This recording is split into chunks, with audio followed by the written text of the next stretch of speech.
नमस्कार, जनता टीवी देख रहे हैं आप। आपके साथ मैं हूं खुशबू पांडे। इस बुलेटिन में बात होगी देवभूमि की। देहरादून के मुख्य सेवक सदन में नियुक्ति पत्र वितरण समारोह का आयोजन किया गया। इस दौरान सीएम धामी ने विभिन्न विभागों के लिए चयनित 165 सहायक अभियंताओं और ऑडिट विभाग के लिए चयनित 5 कनिष्ठ सहायकों को नियुक्ति पत्र वितरित किए हैं। साथ ही उन्होंने भविष्य के लिए सभी को शुभकामनाएं भी दी है। और बहुत सारी हमारी मातृशक्ति, हमारी महिलाएं मुझे मिली और उन्होंने सरकार का धन्यवाद किया कि हमारे बेटे और बेटियां बहुत सालों से परीक्षाओं में भाग ले रहे थे, उनका चयन नहीं हो रहा था। ये नकल का कानून आने के बाद हमारे बेटे बेटियों का कई सालों बाद चयन का अवसर उनको मिला है। हमने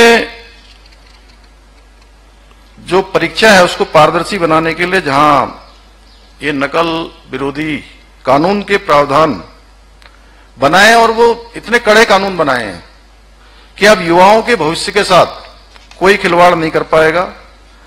इस कानून के तहत दोषियों के लिए आजीवन कारावास का हमने इसमें प्रावधान कर दिया।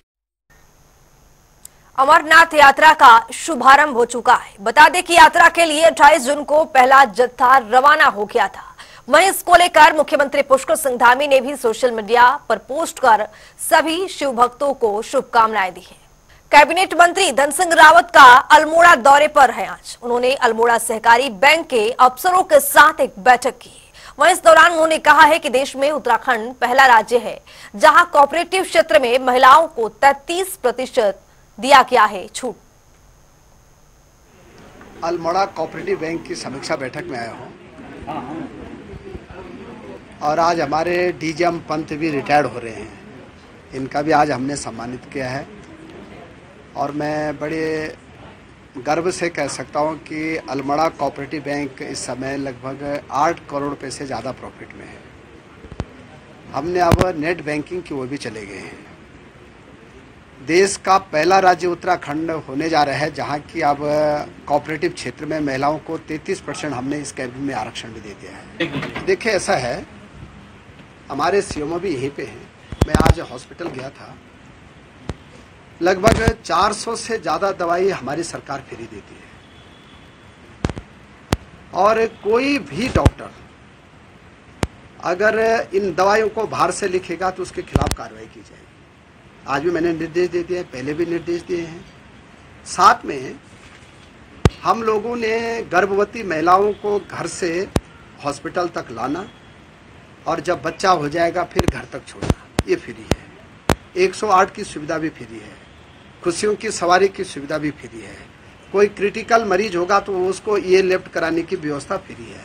लेकिन अगर कहीं भी अगर आपको लगता है कि कोई केस अगर ऐसा आता है तो आप मुझे जरूर बताएं। सर, भरना नहीं है पूरे प्रदेश में, दिक्कत आ रही है। देखिए, सभी मेडिकल कॉलेजों में हम इस 2 साल में बर्न यूनिट बनाने जा रहे हैं और धीरे धीरे हम डिस्ट्रिक्ट हॉस्पिटलों में सुविधा देने वाले हैं।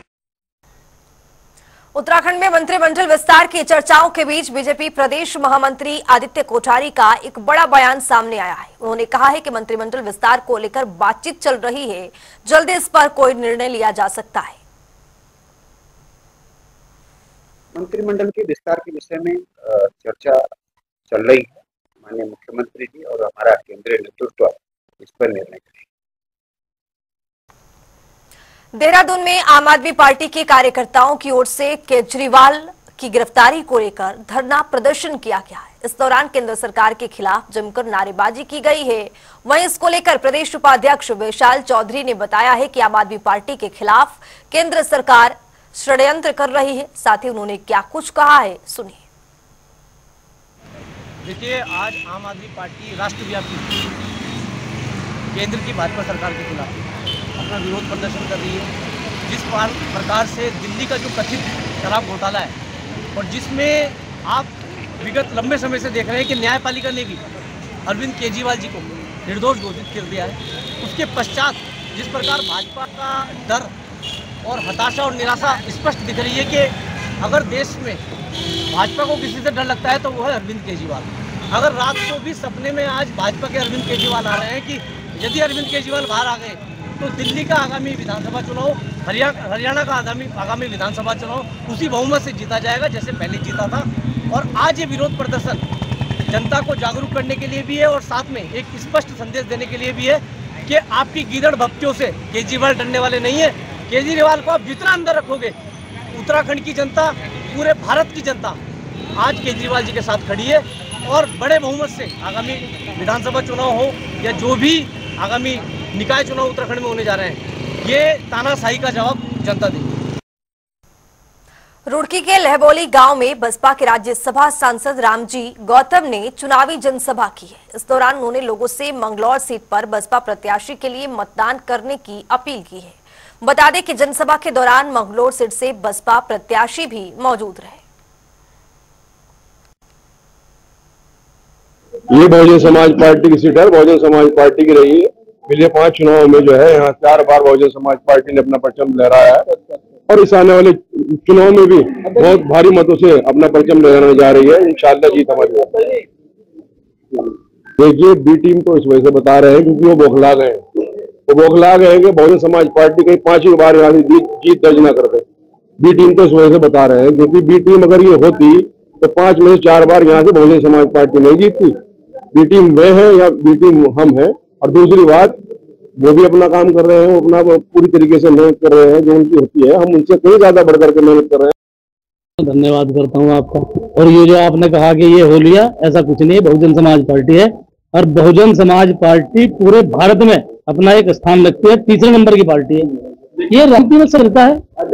ये अभी लिबरेडी में मीटिंग थी, क्षेत्र का किसान मजदूर की मिसाइल थी। वहां गुज्जर समाज था, जाट समाज था और खड़े होकर कहा, मंच पर कहा कि गुज्जर समाज जाट समाज बहुजन समाज पार्टी के साथ है। और गुज्जर समाज जाट समाज ने कहा कि बहन जी ने सबसे ज्यादा 40 रुपए 1 सेकंड में बढ़ा दिया गन्ने का रेट। तो कहां चल जाएगा? गुज्जर समाज पार्टी का कार्यकर्ता हर बूथ पर, हर सेक्टर पर लगा हुआ है। बनाएगी और पूरी तरह से पूरी ताकत के साथ में बीएसपी लगी हुई है और हमारे प्रत्याशी को हर गांव से, हर जगह से लोगों का समर्थन मिल रहा है। पर समाज के लोग इस बार मोदी भाई को जिताकर खरीदने वाला है। कांग्रेस आपस में मिले हुए हैं। कांग्रेस तो जिस प्रत्याशी को लेकर के आई है उसका साफ मकसद है कि बीजेपी जीत जाए और यहाँ पर बीएसपी चुनाव हार जाए। उनका और कोई मकसद नहीं है। और जो बीजेपी का प्रत्याशी तो हेलीकॉप्टर से आया है और 10 तारीख को हेलीकॉप्टर से वापस जाएगा। तो प्रत्याशी लेकर के आए हैं हरियाणा से। अगर भाजपा ने कुछ किया होता तो उनके पास लोकल का प्रत्याशी होता। उनको इम्पोर्ट करना नहीं पड़ता हरियाणा से प्रत्याशी, उनको लड़ने वाले नहीं मिले। देखिए, सच्चाई ये है और जो भाजपा बोल रही है वो 10 तारीख को उनको मालूम होगा। उधर विकासनगर से लव जिहाद का मामला सामने आया है, जिसे लेकर अब घमासान मचा हुआ है। दरअसल पूरे मामले पर हिंदूवादी संगठनों ने आक्रोश जाहिर करते हुए जमकर सड़कों पर प्रदर्शन किया है।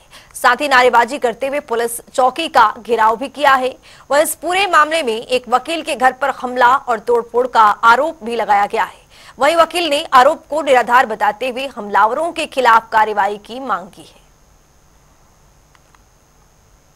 5 और 6 बजे के पीछे मौजूद था और मेरा इस मामले से मैं किसी लड़की को नहीं जानता, ना मैंने कोई कोर्ट मैरिज कराई, ना ही मुझे ये मालूम कि कौन कशिश है, ना ही कोई ये पता कि अमजद कौन है।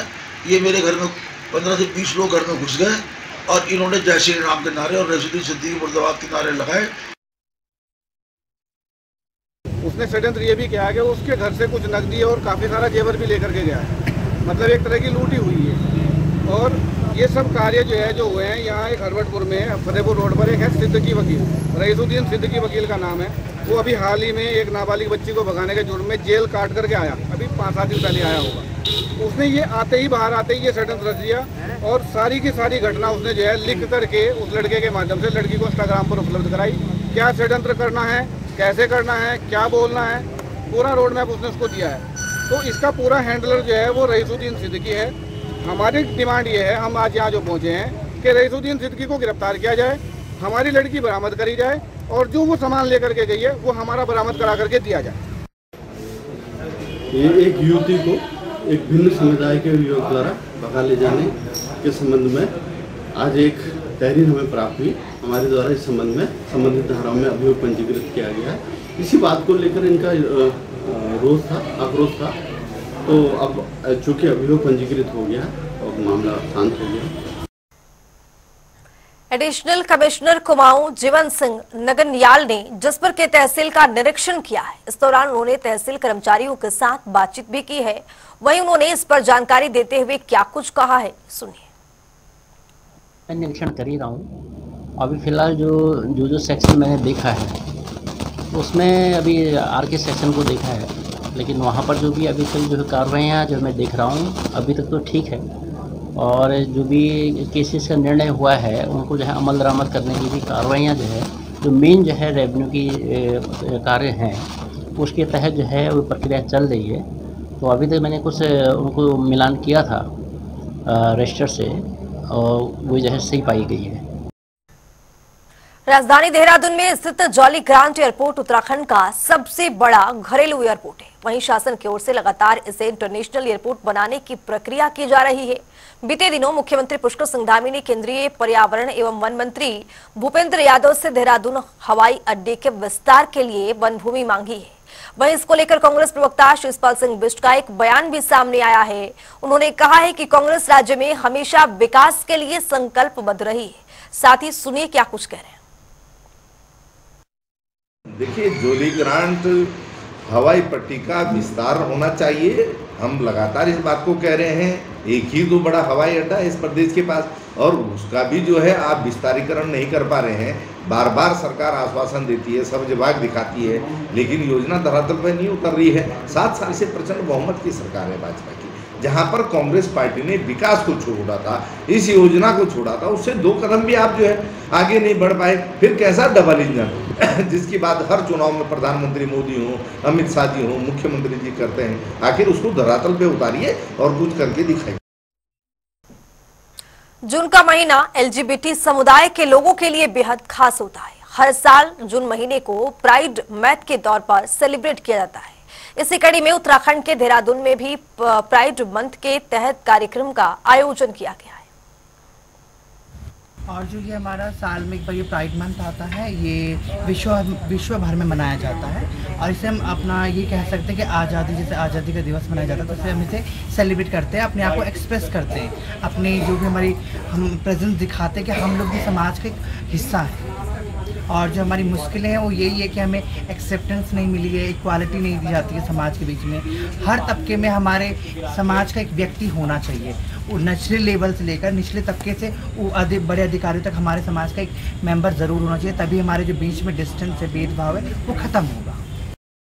पूरे विश्व भर में हम बताना चाहते हैं कि पूरे विश्व भर में जून का महीना प्राइड मंथ के रूप में सेलिब्रेट किया जाता है। वो इसलिए किया जाता है क्योंकि जितने भी हमारे एलजीबीटी समाज के लोग हैं, लेस्बियंस हैं, गेज हैं, बाइसेक्सुअल्स हैं, ट्रांसजेंडर हैं, इंटरसेक्स हैं, एसेक्सुअल हैं, या जेंडर क्वीर पर्सन्स हैं, कोई भी इनका जेंडर है वो उनकी मर्जी है कि वो अपने आप को किस रूप में अपने आप को देखते हैं।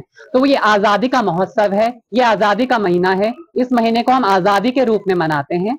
और 30 जून को हमारी प्राइड वॉक है। उससे पहले हमारे कुछ प्री इवेंट्स होते हैं, जैसे 4 जून को हमारा कल्चरल इवेंट था, अभी 26 जून को हमारी क्लीन ड्राइव थी, साफ सफाई अभियान हमारे ट्रांसजेंडर समाज के लोगों ने और देहरादून के लोकल ट्रांसजेंडर बच्चों ने, एलजीबीटी समुदाय ने उससे बढ़ चढ़कर पार्टिसिपेट किया, जो कि 26 जून को था। और आज यानी 28 जून को हमारा पोस्टर मेकिंग कॉम्पिटिशन है। इन पोस्टर्स के माध्यम से हम समाज को दिखाना चाहते हैं, दर्शाना चाहते हैं कि जिन अधिकारों से हमारा एलजीबीटी समुदाय आज तक वंचित रहा है, वो अधिकार उनको दिए जाएं। T20 वर्ल्ड कप 2024 की दोनों फाइनलिस्ट टीमों की तस्वीरें अब साफ हो चुकी हैं। पहले सेमीफाइनल में साउथ अफ्रीका ने अफगानिस्तान को, तो दूसरे सेमीफाइनल में भारत ने इंग्लैंड को रौंदकर खिताबी मुकाबले में जगह बना ली है। दोनों टीमें विजय रथ पर सवार होकर फाइनल में पहुंच चुकी है। ना तो लीग स्टेज में और ना ही सुपर 8 में कोई टीम भारत और साउथ अफ्रीका को हरा पाई है। ऐसे में फाइनलों में दोनों के बीच कड़ी टक्कर देखने को मिलेगी। इस पूरे रिपोर्ट के जरिए देखिए।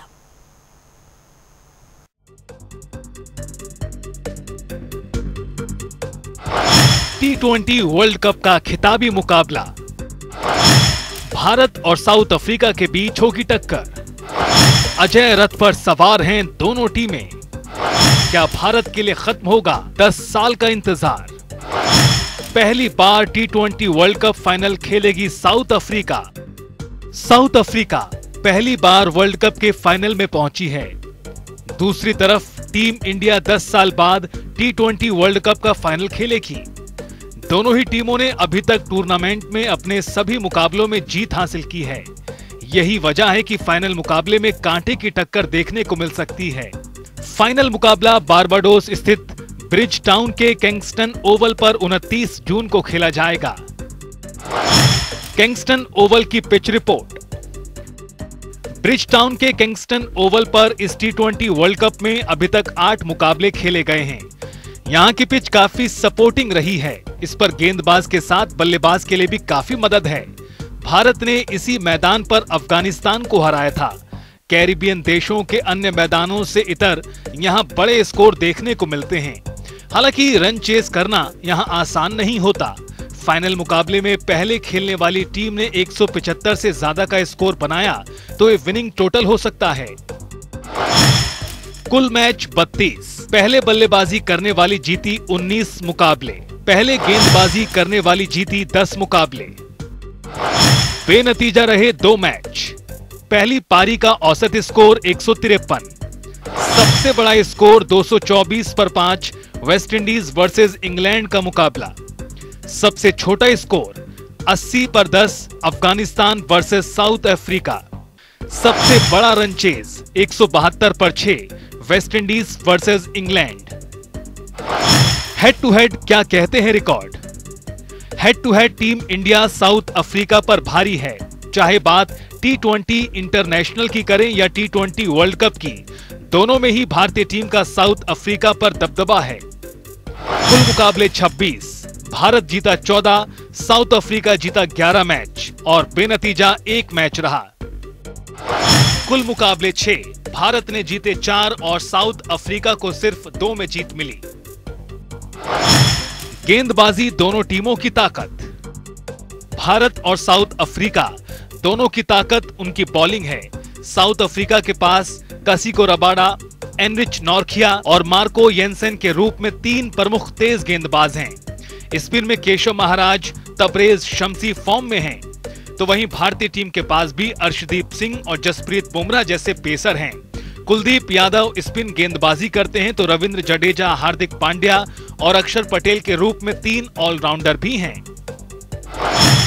32 साल बाद साउथ अफ्रीका ने हटाया चोकर्स का टैग। एक समय तक चोकर्स कही जाने वाली साउथ अफ्रीका को 32 सालों में पहली बार आईसीसी टूर्नामेंट के सेमीफाइनल में जीत मिली है। इससे पहले सेमीफाइनल में टीम 8 बार यानी 1992, 1999, साल 2007, 2009, 2014, 2015, 2023 और 2024 में भी पहुंची थी, जहां उन्हें 6 बार 99 में ऑस्ट्रेलिया के खिलाफ खेला गया एक मैच टाई भी रहा है। क्या कहती है वेदर रिपोर्ट? भारत और साउथ अफ्रीका के बीच फाइनल मुकाबला आधिकारिक रूप से शनिवार को खेला जाएगा। इस मैच पर बारिश का खतरा भी मंडरा रहा है।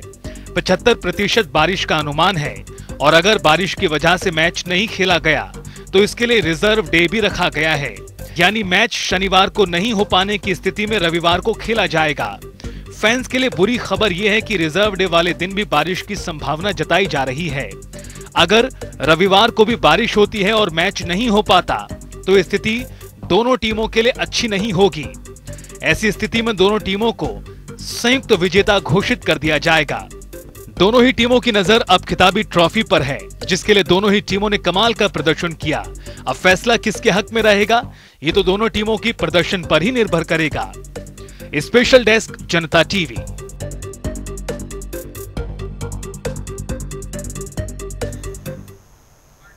इस बुलेटिन में मेरे साथ इतना ही। देश और दुनिया के तमाम खबरों के लिए बने रहिए जनता टीवी के साथ।